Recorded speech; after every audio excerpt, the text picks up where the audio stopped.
So this is a video about how to write an argument essay.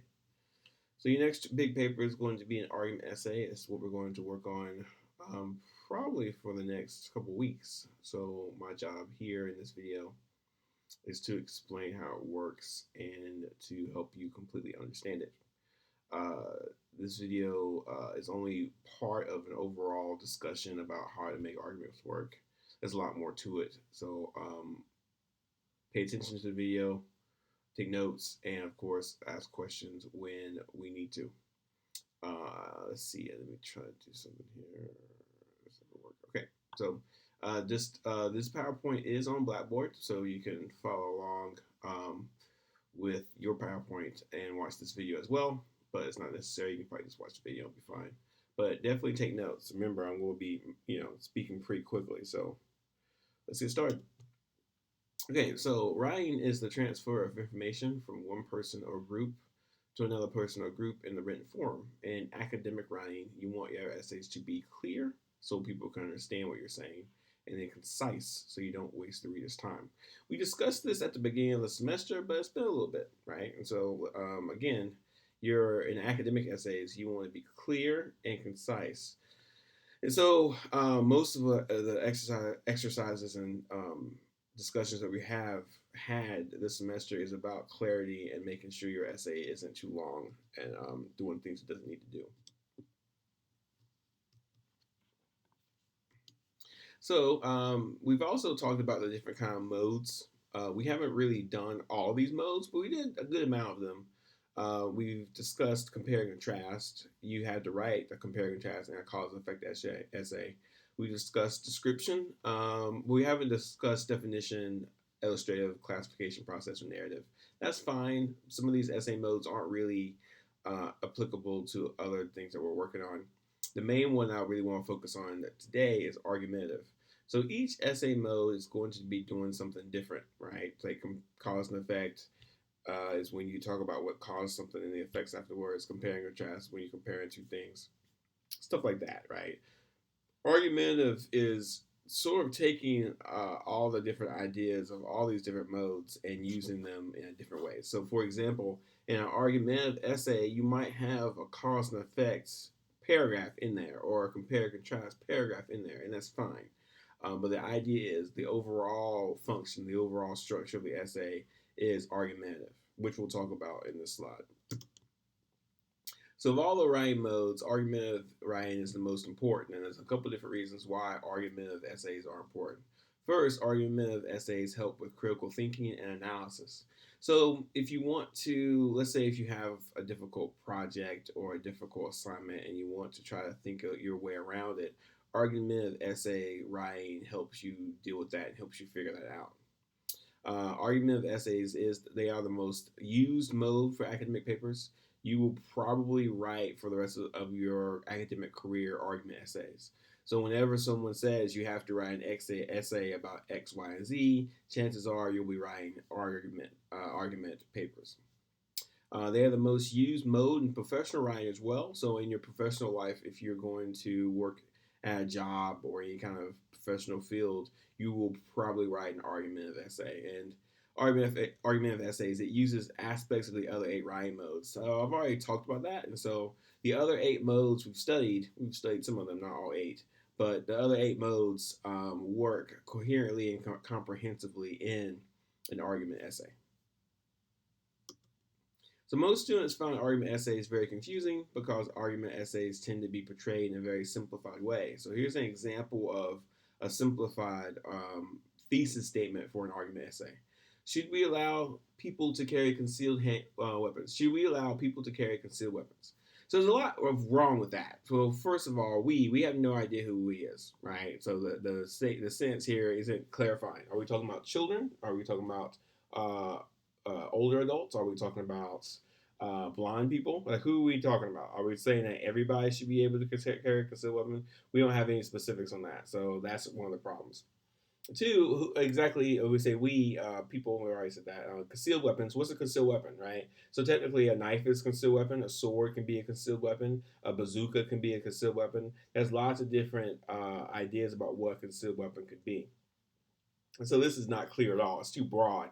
So if you wrote this in your essay, this sentence as your opening statement and essay, no one will understand what you're trying to say. So it's too broad. It doesn't have a lot of depth to it. We can fix that and make it sound better. So should students, faculty, and staff be allowed to carry concealed handguns on college campuses? That works a little better. Okay. It's very focused. So we're talking about students, we're talking about faculty, and we're talking about staff, and we're asking them if they should be able to carry concealed handguns on college campuses. So a handgun is something you can hold with both hands. It's smaller, right? We're talking about magnums, revolvers, stuff like that. We're not talking about AR-15s. We're not talking about shotguns, right? So a concealed handgun is, you understand what a concealed handgun is, and we have a more specific place as far as college campuses. So we're not saying your personal house. We're not saying at parks. We're saying a very specific place. So that sentence right here, this sentence is actually pretty good. We can make it even better though. We can say, considering recent violence on and near our campuses, should we allow students, faculty, and staff to carry concealed handguns on our college campuses? This is much better because it has the statement here, considering recent violence on and near our campuses. That statement is telling us why it happened. It's actually a technical term called the exigence. Exigence. You don't need to remember that. But it helps me understand what started the argument in the first place. So it's good. This is a much better one. If you use this in an academic essay, in a thesis statement, for example, it's much better than the previous one. So if you look at the previous one, all right, that's far too simple. No depth really to it, right? Much better, much more focused.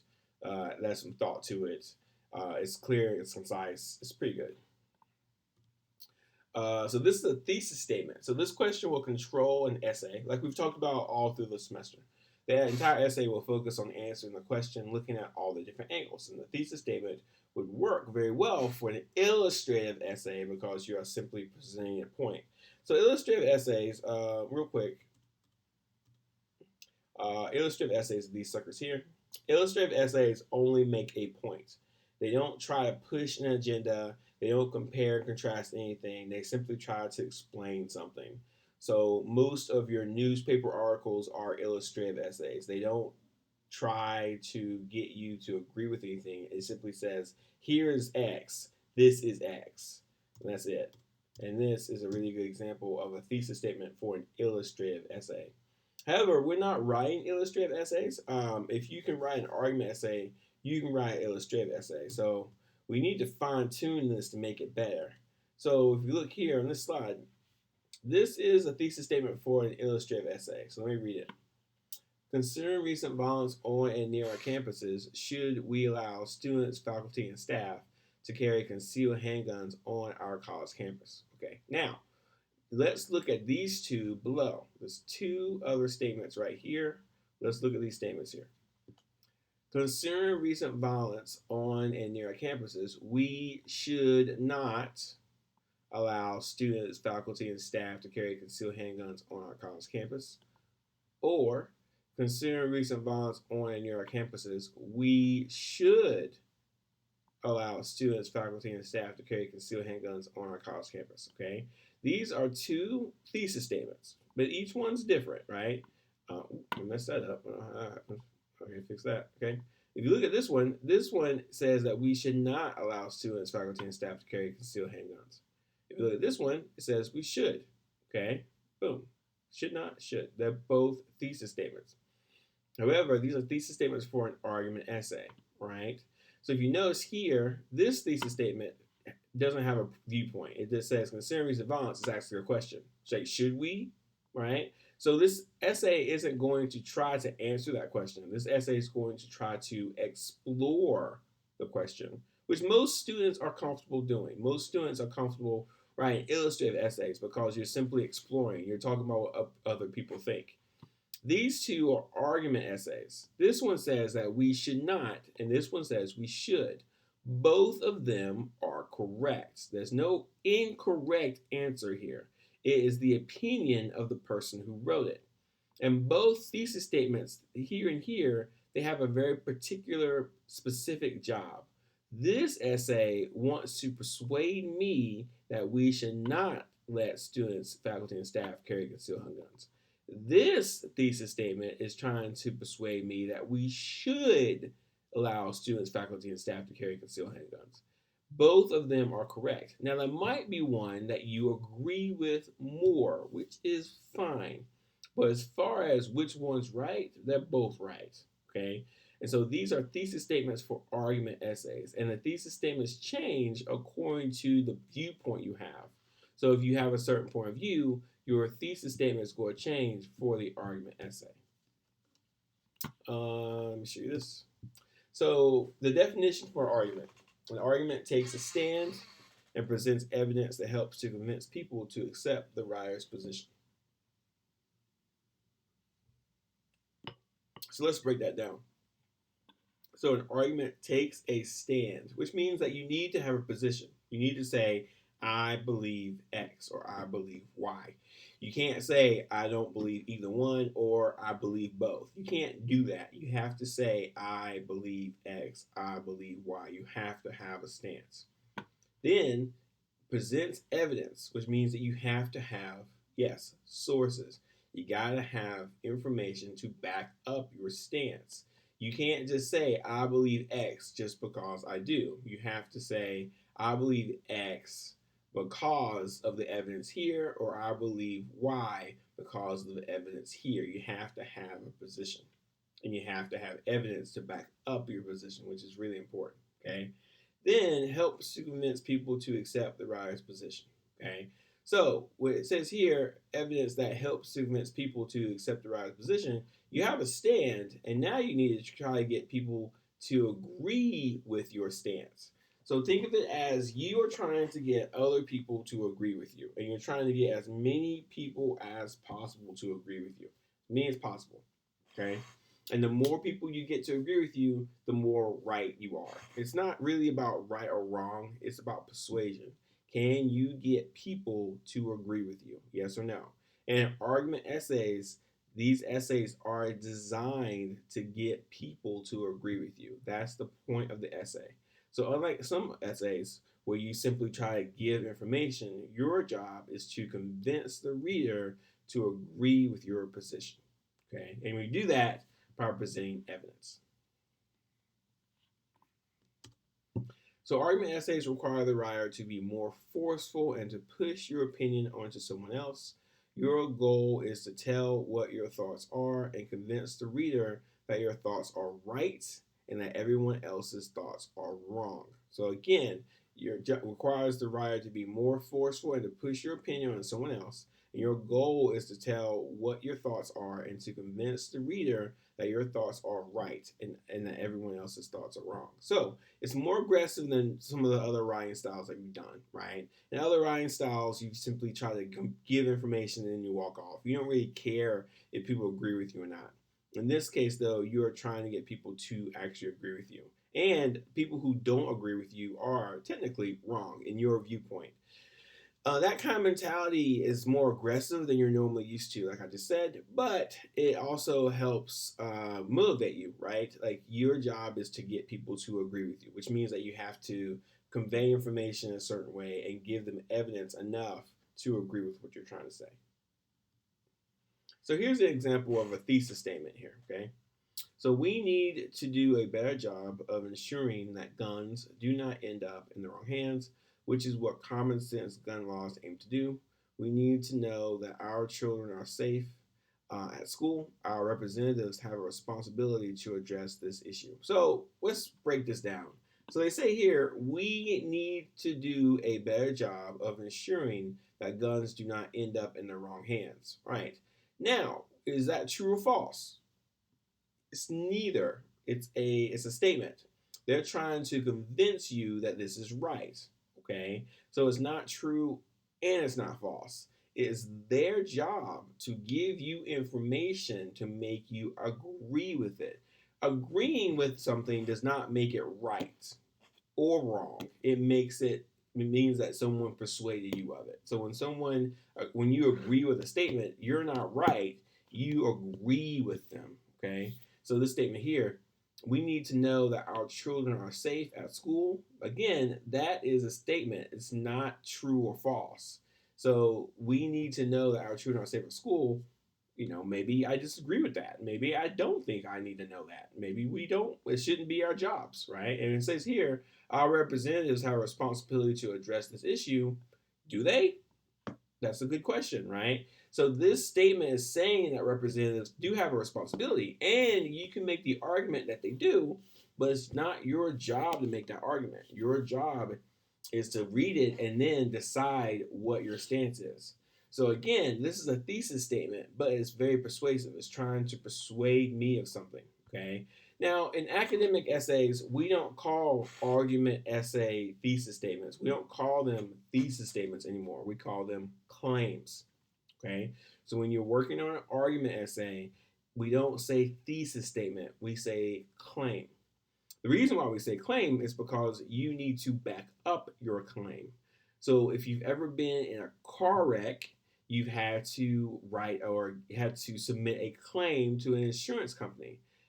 The insurance company then has to see if your claim is true. So you have to prove that your car was broken or wrecked, right? And so that's a claim. You have to prove it. So when we're talking about argument essays, we're not going to say the word thesis statement anymore. We're going to say the word claim. It's going to be the word we use. To help you understand that, you can just take a piece of paper and then you can write thesis, and then you can write equals under it, and then you write claim, so you understand that thesis statement is a claim. I got PowerPoint here. So again, this is a thesis statement. It's soft, it's cuddly, it's safe. Nobody is worried about it. Then you have your claim, which is more aggressive, which is scary. So they're both the same, okay? They're both the same in theory, but claims are more aggressive. Claims push your point. That's the point of them.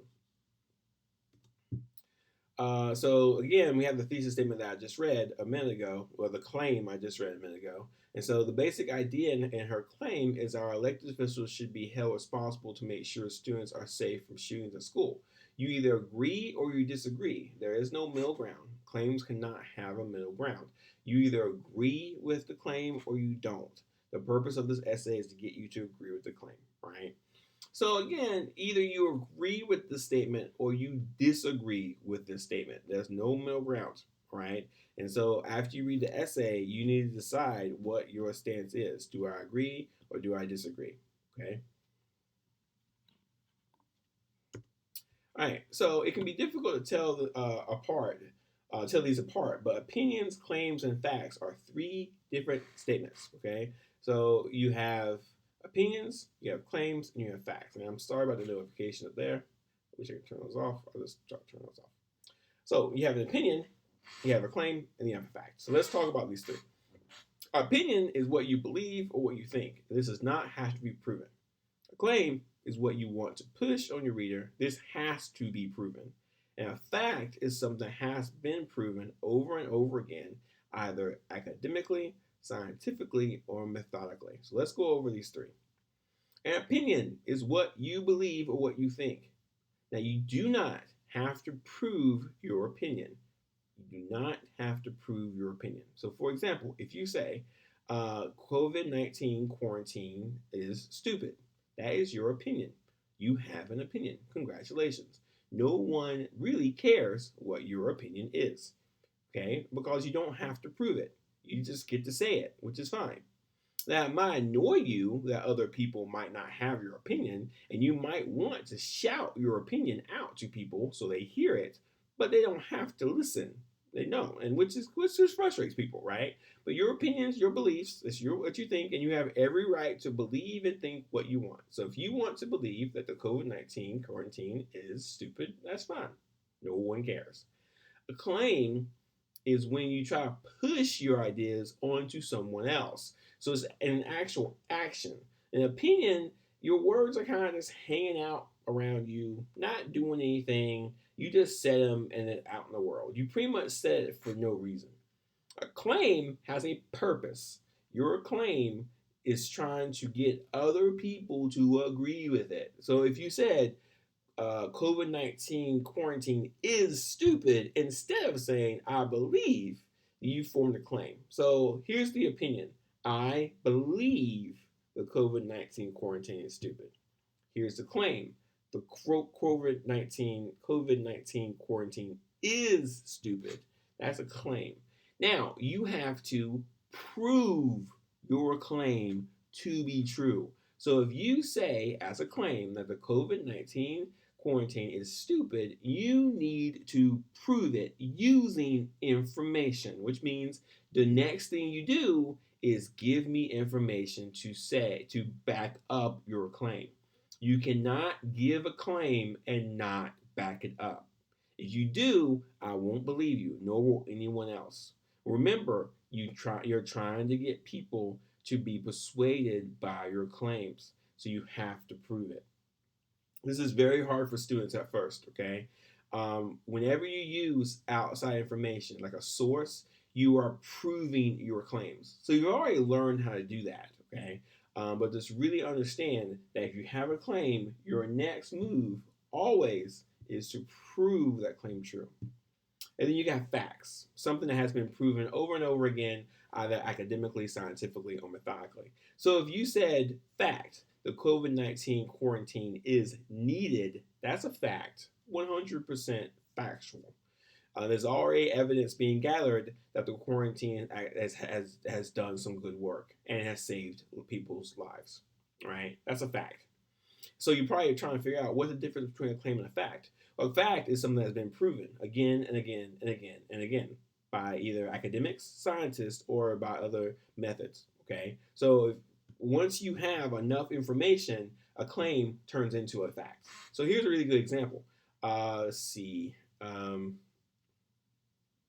It is hot in the month of July in Washington, D.C. That's my fact. Is that true? Yeah, it's fact.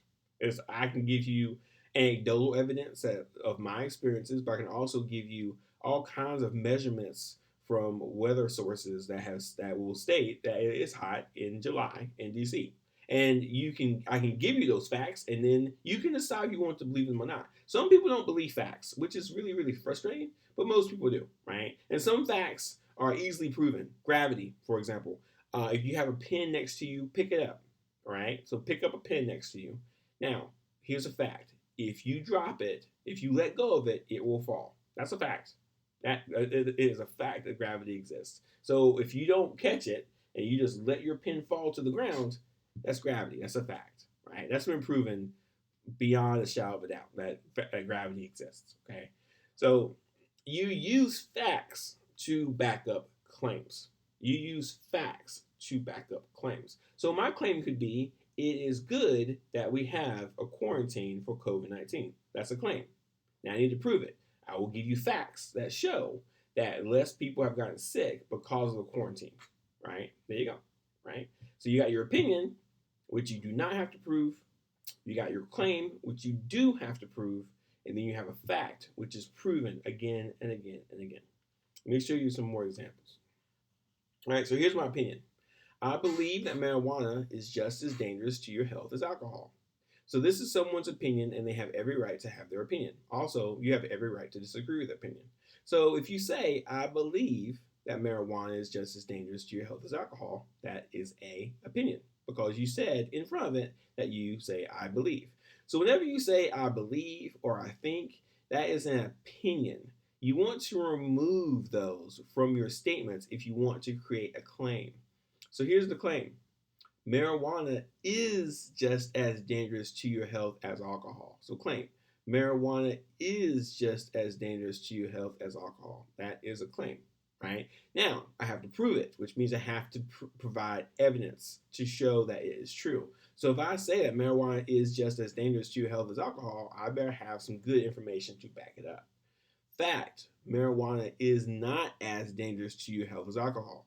If you have the PowerPoint, I have some links in blue there. It is a proven fact that marijuana is not as dangerous to your health as alcohol. That is a fact. That's been proven again and again and again and again and again and again and again, right?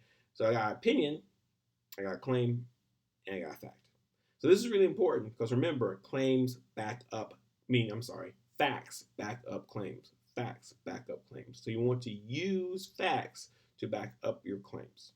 And you do not want to use an opinion in your argument, because we don't have to agree with your opinion, nor do opinions have to be um, persuasive, right? No one needs to believe you when you say an opinion. You want to change those to claims. So please understand that. All right, so let's look at these. So here's my thesis. Many people believe that climate change is a real problem and we should do something to stop it. That is a thesis statement for an illustrative essay. Notice how I say here, many people believe. I'm not saying I believe it. I'm talking about what other people believe. Okay, that is a thesis statement. Opinion. I believe that climate change is a real problem and we should do something about it. So, again, opinion, I believe that. So, I'm saying I believe that is an opinion. So, I don't have to prove that. It's also weak. Claim, climate change is a real problem and we should do something to stop it. That is a claim. Opinion here, I think climate change is not a real problem and we should do nothing about it. That is an opinion. And then claim climate change is not a real problem and we should do nothing about it. That is a claim as well, right? So notice the difference there. So I have an opinion here, then I have a claim here. And then both claims are not correct or incorrect. They are not true or false. They have to be proven. So you have to prove these to be true. So again, you got a thesis, you got an opinion, you got a claim, you got another opinion here, you got a claim. Notice the differences with all that. Make sure you read over this to understand the differences. But fact, claim climate change is a real phenomenon. So this is a fact. It is proven by factual evidence and data that climate change is a real problem. So people can have a difference of opinion. Also, people can disagree on whether a fact is true or not. However, it is your job to persuade people that your claim is correct. So it's your job to convince people that your claim is correct. That's the purpose of an argument essay, to get people to agree with you. That is the purpose.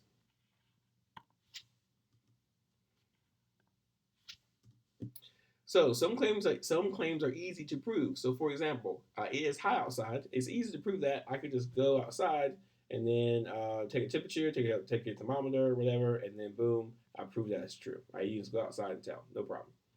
Let me see if I can stop these.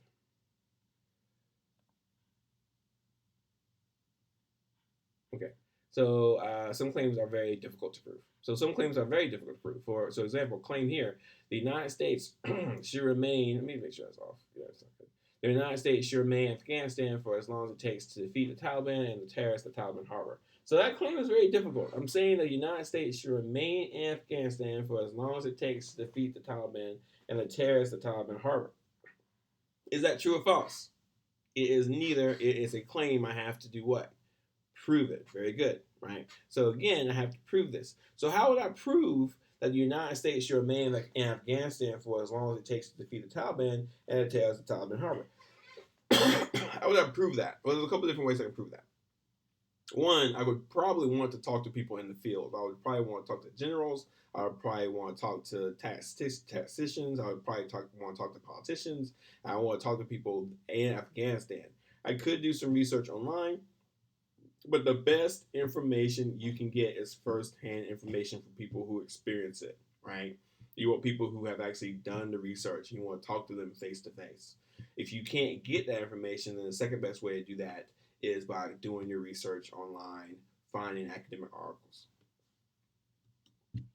So in an argument essay, you use outside information like academic articles to prove that your claim is true.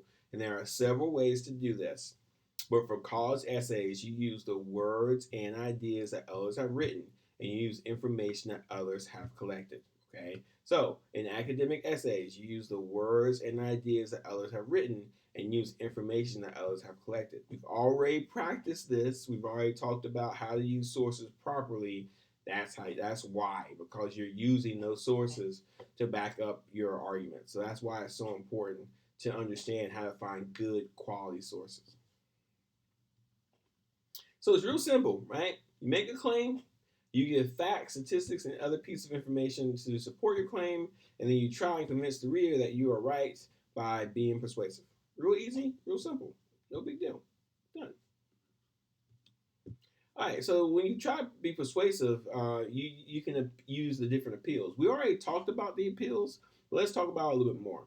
Use logos, use pathos, and you use ethos. And each one is different and effective in different ways, and we typically call these appeals. So we already talked about these appeals, but I'll go over them again to make sure you understand it. So pathos, or the emotional appeal, it means to persuade an audience by appealing to their emotions. So authors use pathos to invoke sympathy from the audience to make the audience feel what the author wants them to feel. A common use of pathos would be to draw pity from an audience. Another use of pathos would be to inspire anger from the audience. Perhaps in order to prompt action, pathos is the Greek word for both suffering and experience. The words empathy and pathetic are derived from pathos. This is when you try to get people to have an emotional reaction. This is when you try to get people to have an emotional reaction. So if for pathos, you would make people feel guilty, you would make people feel sad, you would make people have that emotion. So then they would do what you want them to do. So in your essay, if you get people to feel guilty and then they agree with you, congratulations, you use pathos to get someone to agree with you. We do not like pathos in academic essays. It is manipulative. It is also easy. So when you write an academic essay, you do not want to use pathos. You want to use the other appeals. They're better and more honest.